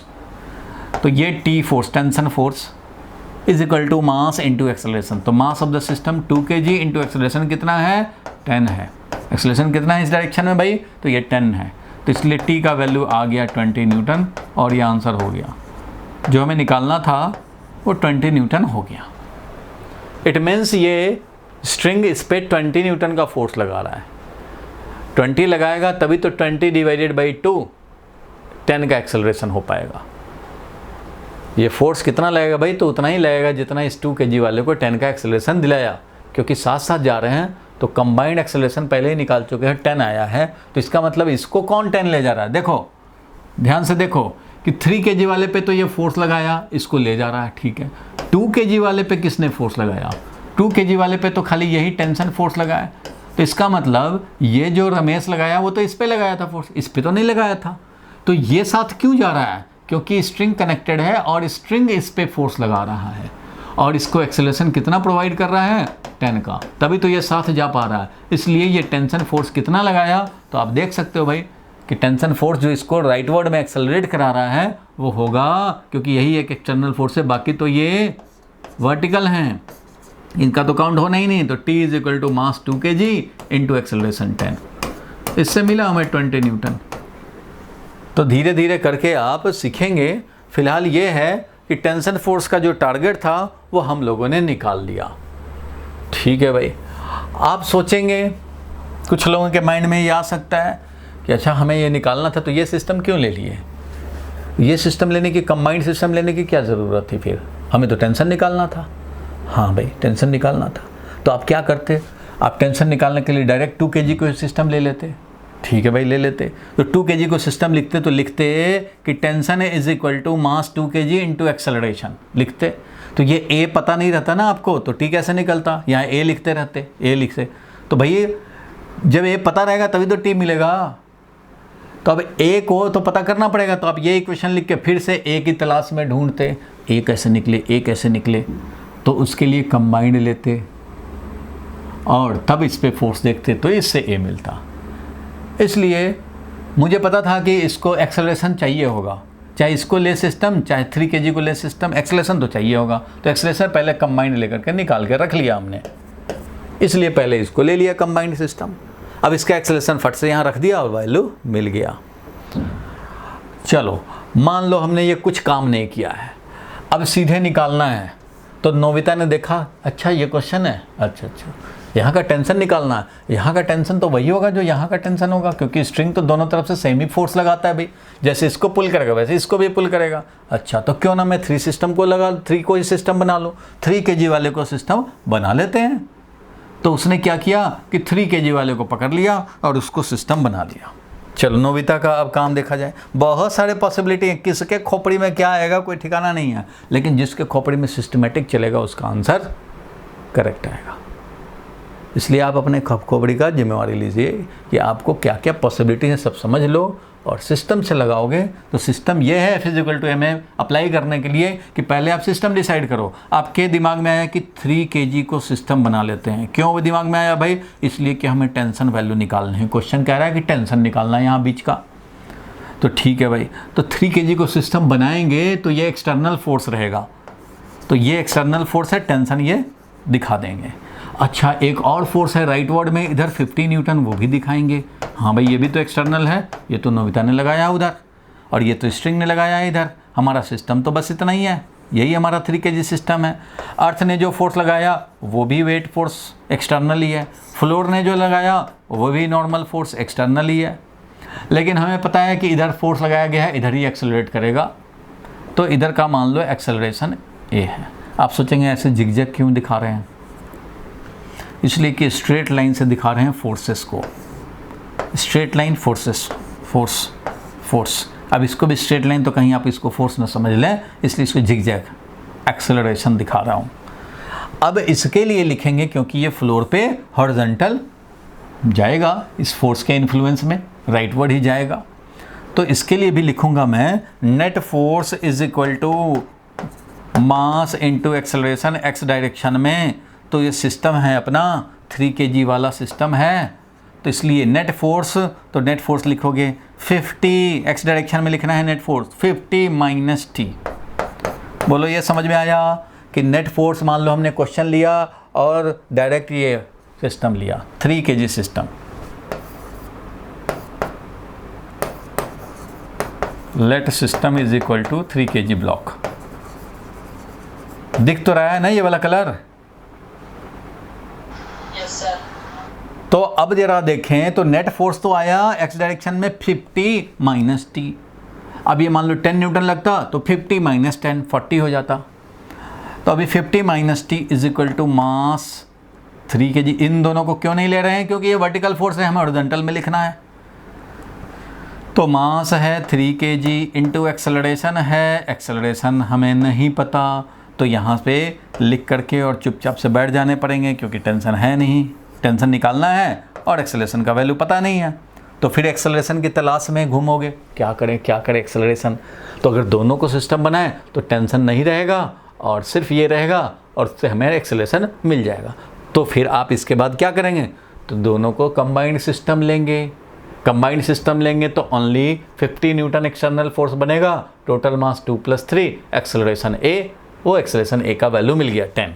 तो जैसे ही 10 मिल गया दूसरे इक्वेशन से, तो putting the value of acceleration in this equation, तो हम लिखेंगे 50 minus T is equal to 3 into acceleration 10 30। इसलिए टेंशन का वैल्यू क्या मिल गया भाई? तो टेंशन का वैल्यू 50, ये इधर जाएगा माइनस 30 यानी कि 20 न्यूटन।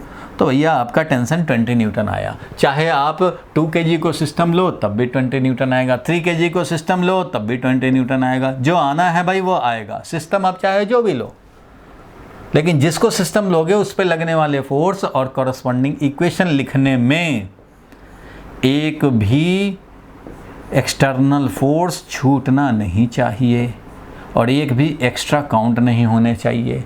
ओनली एक्सटर्नल फोर्स, जिस डायरेक्शन में लिखना चाह रहे हो उस डायरेक्शन में net force is equal to mass into acceleration भी उसी डायरेक्शन में लिखना पड़ेगा। तो इस तरह से इस एक क्वेश्चन को हम लोगों ने सॉल्व किया। हम लोगों को सॉल्व क्या करना था, तो find acceleration value and tension value मान लो था। तो टेंशन वैल्यू पूछ दिया, तब भी आपको एक्सेलरेशन निकालने की ज़रूरत है, डायरेक्ट आपको नहीं मिलेगा टेंशन। इसको सिस्टम बनाओगे तो टेंशन तो आएगा एक्सटर्नल फोर्स में, लेकिन एक्सेलरेशन नहीं पता होगा। इसको बनाओगे तो भी टेंशन तो आएगा, लेकिन एक्सेलरेशन नहीं पता होगा। और दोनों को कंबाइन करोगे तो एक्सेलरेशन तो निकलेगा, टेंशन नहीं निकलेगा, क्योंकि टेंशन इंटरनल फोर्स बन जाएगा। इसलिए तुम्हें किसी भी हालत में दो इक्वेशन तो लिखने पड़ेंगे। एक कंबाइंड लिखोगे तो तुम्हारा एक्सेलरेशन वैल्यू आराम से निकल जाएगा, और इसमें या इसमें दोनों में से किसी एक को सिस्टम बनाओगे तभी ये एक्सटर्नल फोर्स बनेगा टेंशन, और तभी वो आएगा। इधर वाले को बनाओगे तब भी आ जाएगा टेंशन, इधर वाले को सिस्टम बनाओगे तब भी आ जाएगा सिस्टम। हाँ बोलो। जैसे हम 3 kg को अगर हम सिस्टम लें और सर अगर हम इसकी एक्सेलरेशन निकाल दें और फिर 2 वाले में रख दें तो सिर्फ तो आंसर तो अलग आएगा। ये 3 kg वाले का जो आया इक्वेशन, ये कह रहे हो ना, ये इक्वेशन आया, निकाल लिया। अब ये कंबाइंड लेकर के एक्सेलरेशन निकाल लिया, ठीक है। तो ये एक्सेलरेशन क्या कह रहे हो, कंबाइंड लेना कंपल्सरी होगा। कंबाइंड लेना कंपल्सरी होगा। कंबाइंड से एक्सेलरेशन मिल जाएगा। अगर मान लो तुम ये वाला और ये वाला लिखते हो, ठीक है, ये दोनों कंबाइंड छोड़ देते हैं, तो भी आप सॉल्व करने की कोशिश करो। अगर हो जाएगा तो हो जाएगा। यहाँ टेंशन का वैल्यू देखो, यहाँ पे टेंशन आ जाएगा, दोनों से भी काम चल जाएगा तुम्हारा, इससे भी काम कर सकते हो। देखो क्या क्या आया, मैं लिखता हूँ यहाँ पे। अगर 2 kg को सिस्टम बनाया इसका, तो क्या लिखेंगे इसका लिखेंगे 2 इंटू ए। 2 इंटू क्या था, ए था, ए अननोन था। T is equal to 2 into A, ये वाला मिला था, ठीक है। ये बना इक्वेशन नंबर 1। तो बिना कंबाइंड का लिखे भी आप सॉल्व कर सकते हो। इससे मिलेगा क्या इक्वेशन, तो इससे लिखा 50 minus T is equal to 3 into A. अब ये 2 इक्वेशन मिला, इन दोनों से भी आप सॉल्व कर सकते हो। इन दोनों से अगर सॉल्व हो सकता है तो वो भी ठीक है भाई। तो हमें ए नहीं चाहिए तो रेशियो ले लो। अगर ए नहीं चाहिए तो 2a/3 है, रेशियो ले लो भाई, तो उससे भी हो जाएगा काम तुम्हारा। t/50 minus t minus T is equal to 2a/3 है। ऐसा ले लिया, लेफ्ट हैंड साइड को left hand side, right hand side से डिवाइड कर दिया, रेशियो ले लिया। तो इससे हमें मिल गया, देखो ये क्या मिल गया, ए कैंसिल हो गया, क्योंकि ए हमें नहीं चाहिए, हमें तो चाहिए टेंशन। तो ए को एलिमिनेट करने के लिए, कैंसिल करने के लिए हमने रेशियो ले लिया, ए कैंसिल हो जाएगा, यानी 2/3 आ गया। क्रॉस मल्टीप्लिकेशन करोगे तो यहाँ लिखोगे 3t is equal to 50 into 2, ठीक है, माइनस 2a माइनस 2t, ये मिल गया। और इससे मिल जाएगा तुम्हारा, सॉल्व कर लोगे, इससे क्या मिल गया, तो 5t मिल गया, 5t इक्वल टू 100 मिल गया, और t का वैल्यू हमें 20 न्यूटन मिल गया। किससे क्या मिल सकता है, एक इक्वेशन इससे मिलेगा, एक इक्वेशन इससे मिलेगा। एक्सेलरेशन अननोन है, तो तुम चाहो तो इन दोनों को लेकर के फिर सॉल्व करो, या तो उससे ज़्यादा इजी होता है। सबसे ज़्यादा इजी क्या होता है वो भी मैं बताता हूँ तुम्हें। अगर ऐसे में टेंशन निकालना हो तो सबसे ईजीएस्ट अप्रोच क्या होता है, तो अभी तो खैर लिख के बताया जा रहा है, बाद में आप ये मेंटल कैलकुलेशन करोगे।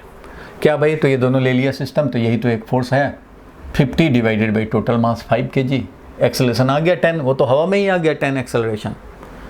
बाकी इसको ले चाहे इसको ले सिस्टम, इसको लोगे तो ज़्यादा फायदा होगा, क्योंकि इसको लोगे तो डायरेक्ट लिखोगे, एक ही फोर्स होएगा, T is equal to mass into acceleration, T is equal to mass 2 into acceleration. 10 निकाल चुके हैं तो 2 इंटू 20 आ गया, आंसर टिक कर दिया बिना कोई कैलकुलेशन का।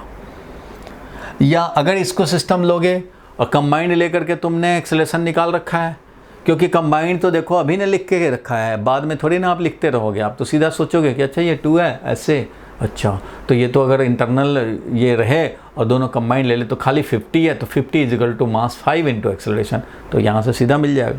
और ये मिल गया। तो अगर तुम 3 kg वाले को सिस्टम लेते हो तो इसमें क्या होगा, 50 minus T, 50 minus T is equal to 3 into acceleration, ये वैल्यू रखोगे, फिर टी के लिए इसको उधर ले जाओगे, टी को उधर लाओगे, ये काम करने पड़ेंगे। उससे ज़्यादा सिंपल ये नहीं है, सीधा T is equal to mass into acceleration.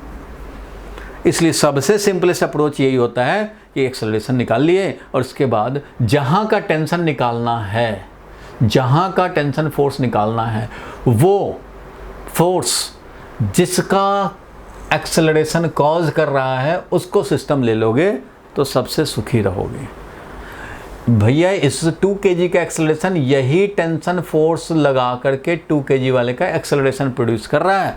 2 kg वाला क्यों जा रहा है? यही टेंशन फोर्स के चलते जा रहा है। इसलिए इस टेंशन फोर्स को अगर हम लोग इसको सिस्टम ले ले तो tension force is equal to direct system into acceleration, direct mass into acceleration, सीधा मिलेगा, कोई माइनस प्लस भी नहीं करना पड़ेगा। इसको लोगे तो माइनस प्लस करने पड़ेंगे। तो आप सिस्टम कोई भी ले सकते हैं, जिस सिस्टम के लिए लोगे इक्वेशन मिलेंगे। अब तुम्हें कौन सा चाहिए, तुम्हारे दिमाग में क्या स्ट्राइक कर रहा है, उस हिसाब से काम होगा। इक्वेशन करेक्ट बने तो आंसर आएंगे। ये तो एक क्वेश्चन था, इसके थ्रू मैंने बताया स्ट्रिंग क्या है। स्ट्रिंग में बताया कि स्ट्रिंग हमेशा पुलिंग फोर्स लगाता है, कभी पुशिंग फोर्स नहीं लगाता, और ये तभी लगाता है जब ये अपना फुल लेंथ पहले ऑब्टेन कर लेता है। String exert force from its two end when it is in tension, that is obtain full length and it is under extending condition due to some force. Extending condition में आएगा तो दोनों तरफ से पुलिंग फोर्स लगाएगा। String always exert pulling force on any body connected, दोनों तरफ से लगाएगा, वो भी दोनों साइड से, फ्रॉम बोथ साइड ऐसा भी लिख लेंगे तो बेटर रहेगा। ये नहीं सोचना है कि एक ही तरफ से लगाएगा फोर्स, नहीं भाई, दोनों तरफ से लगाएगा। जिधर से भी इसको मिल जाए, इसको भाई अपना जो लेंथ है उसमें ही रहना है, इधर वाला आ जाए चाहे टेबल इधर आ जाए। इसलिए तुम तो छोड़ते नहीं स्ट्रिंग को, नहीं तुम्हें जाना ही पड़ेगा। तो भैया वो टेबल पे फोर्स लगाता है, टेबल को इधर लाने की कोशिश करता है, टेबल ले आए या तुम्हें ले आए, कुछ भी हो जाए, स्ट्रिंग अपना चाहता है। अब उसमें भी उसका लिमिट है, सर्टेन लिमिट। 100 टेंशन 100 न्यूटन मान लो बियर कर सकता है ये स्ट्रिंग, तो तुम 100 से ज़्यादा लगा दिए और टेबल नहीं चला, टेबल के बदले वाल था वो, तो अगर 100 न्यूटन लगाया, 100 से ज़्यादा तुमने लगाया, 100 ही मैक्सिमम कैपेसिटी है, तो टूट जाएगा स्ट्रिंग। तो हर स्ट्रिंग का अपना एक limiting value of tension force होता है, उससे ज़्यादा लगाओगे तो वो भी टूट जाएगा, ब्रेक कर जाएगा। तो क्वेश्चन था ये, और इसमें हम लोगों ने देखा कि नेट एक्सटर्नल फोर्स कैसे काउंट करते हैं, और इक्वेशन ये वाला कैसे लिख पाए। तो वैसा इसलिए लिख पाए क्योंकि हम लोग इसको आगे ऊपर देखा था भाई एक्सपैंड करके कि कैसे कैसे ये जब सारे फोर्सेस का नेट निकालेंगे, जब सारे फोर्सेस का नेट निकालेंगे तो सबके एक्स आई जे के टर्म में, आई को आई के साथ किया, जे को जे के साथ किया, के को के साथ किया, इस तरह से ये मिल गया। इट मीन्स नेट फोर्स ऐसे लिखा, मास इंटू एक्सेलरेशन ऐसे लिखा। आई वाले को इक्वेट करोगे तो ये, जे वाले को इक्वेट किया ये, क्योंकि कोई भी वेक्टर तभी इक्वल होगा जब आई वाले कोफिशिएंट दोनों साइड सेम हो, जे वाले भी दोनों साइड सेम हो, के वाले भी दोनों साइड सेम हो। इसलिए इस इक्वेशन का मतलब ही हुआ ये एक single equation is equivalent to these 3 equations. इसलिए जिस डायरेक्शन में लिखना चाहते हो उस डायरेक्शन में लिखो, net force is equal to mass into acceleration. तो खैर ये अभी एक क्वेश्चन था, इस एक क्वेश्चन को हम लोगों ने अप्लाई करके देख लिया और निकाल लिया। अब ऐसा मैं दूसरा क्वेश्चन लूँगा अभी, तो ले लूँ भाई दूसरा क्वेश्चन, बताओ या कोई डाउट है अभी तक? बोलो भाई, आगे बढ़ें। आगे बढ़ना पड़ेगा। अभी मान लो अभी पूरा कॉन्फिडेंस नहीं आया होगा चीज़ों पे, तो अभी तो मैंने बोला है कि 4-5 क्वेश्चन जब तक नहीं करोगे तब तक काम नहीं बनेगा, इसलिए तो 2 क्लास तो लगने ही लगने हैं। अभी तो पुली का भी हिसाब होगा, अभी तो शुरू हुआ है कहानी। ठीक है, चलो भाई, ट्राई करना हो तो ट्राई कर लो। 2 kg, 3 kg, 5 kg ब्लॉक्स हैं कनेक्टेड और इसको फोर्स लगा करके पुल किया जा रहा है। वैसा ही क्वेश्चन है ऑलमोस्ट। अब यहाँ का टेंशन वैल्यू दिया हुआ है। अब यहाँ पे टेंशन तुम्हें क्वेश्चन में ऐसे भी दे सकता है, ऐसे भी दे सकता है, उससे कोई फ़र्क नहीं पड़ता। टेंशन का वैल्यू मान लो यहाँ दिया हुआ है 40 न्यूटन। टेंशन क्वेश्चन में चाहे जैसे दिया हो, तुम्हें अपने आंसर में ठीक रखने हैं। क्या भाई? तो जब तुम इसको सिस्टम लोगे तो इसको पुल करेगा, इसको सिस्टम लोगे तो स्ट्रिंग इसको पुल करेगा इस डायरेक्शन में। तो जिसको सिस्टम लोगे उस हिसाब से, 3 kg को सिस्टम लोगे तो टेंशन फोर्स ऐसे दिखाओगे, 2 kg को सिस्टम लोगे टेंशन फोर्स ऐसे दिखाओगे। मीन्स एक ही स्ट्रिंग में 3 kg वाले पे लेफ्टवर्ड फोर्स लगाएगा, 2 kg वाले पे राइटवर्ड फोर्स लगाएगा, क्योंकि ये किसी भी सिस्टम को पुल करता है। तुम्हें पता ही है स्ट्रिंग तो हमेशा पुल करता है, थोड़ी धक्का मार देगा।